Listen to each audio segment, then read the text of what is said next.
partager ce que j'ai dans ma liste à regarder sur Netflix si ça peut vous donner des idées de quoi regarder pendant le confinement.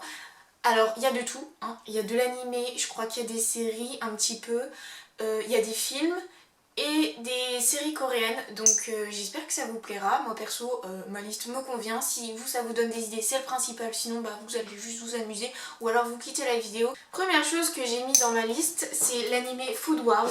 Alors, première chose, ne pas regarder Food Wars quand vous mangez ou avant de manger parce que ça donne vraiment trop envie de manger. J'en ai déjà fait une vidéo sur ma chaîne où au moment où encore je parlais que de livres exclusivement et de séries. Donc je vais vous mettre la vidéo en barre d'infos ou dans le petit, je ne sais pas trop encore. Ensuite j'ai mis Shadowhunter. J'avais commencé à le regarder l'été dernier.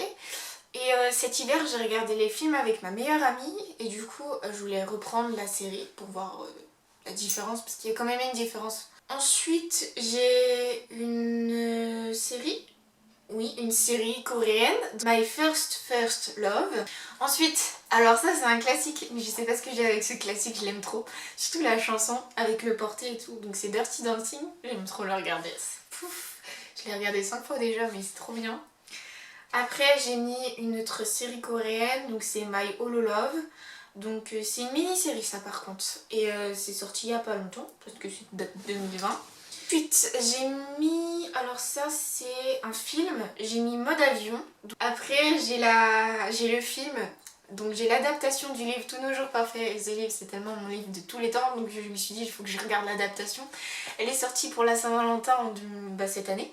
Du coup je l'ai pas encore regardée mais il faut vraiment que je regarde Tous nos jours parfaits. Je vais voir si on pleure comme dans le livre, si ils ont vraiment fait une adaptation très proche du livre ou pas. Ensuite il faut que je regarde Le Jardin des Météores. Il y a une saison et du coup c'est toujours une série coréenne. Après j'ai mis plusieurs films de Nicky Larson, donc à l'époque c'était City Hunter, mais j'ai mis plusieurs films à regarder de Nicky Larson parce que genre c'est mon animé de l'enfance que je kiffe le plus.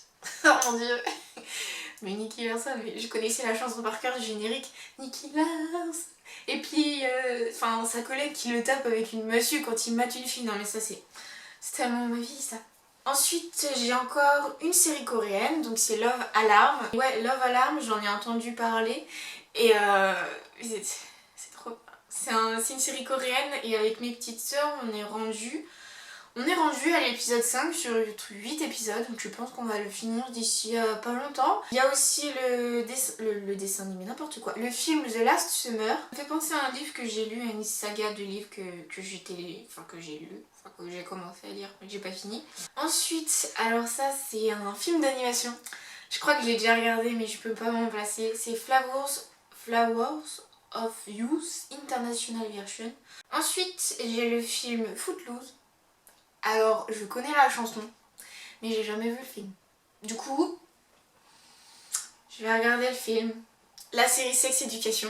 Alors ça, tout le monde en parle, tout le monde l'a regardé, mais c'est vraiment cool. Par contre, la fin de la saison 2 m'a laissé sur ma faim, c'est le cas de lui dire. Genre, je suis là en mode...